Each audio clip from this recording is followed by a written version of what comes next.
po, nagtuloy na yung pagdinig ng flood control program at sa Senado at nag-anunsyo na magpupulo daw ng independent fact-finding committee sa flood control. Your thoughts?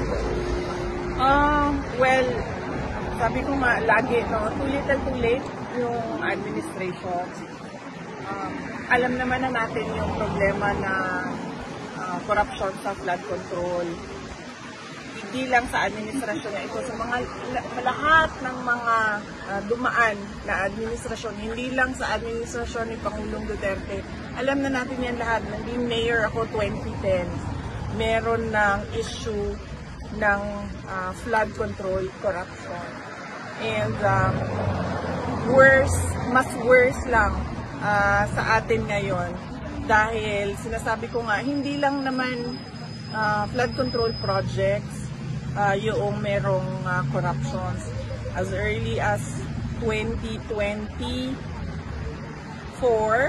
noong nag-resign ako sa Department of Education, matagal ko pinag-isipan yon kung magre-resign ba ako at sasabihin ko ba kung ano yung mga experiences ko as a secretary ng Department of Education. And then, nag-decide ako na magsalita talaga kung bakit.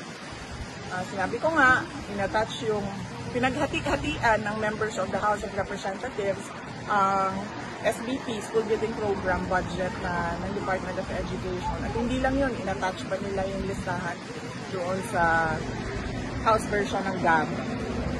Pero, and alam yun ni President Marcos, BBM, alam niya yun, kasi tinake up din yun during a meeting in Malacanang.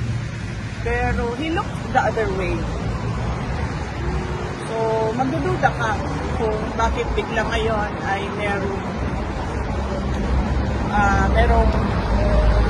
silang palabas na malaking investigation ng flood control projects. Ibig sabihin, meron na naman siguro silang niluluto behind the scenes na syempre hindi natin nakikita dahil lahat tayo nakatutok doon sa flood control corruption.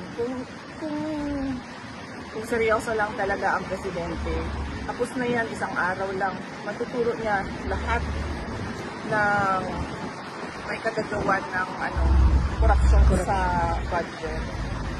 Pero, well, as you can see, parang nanonood tayo ng Venezuela.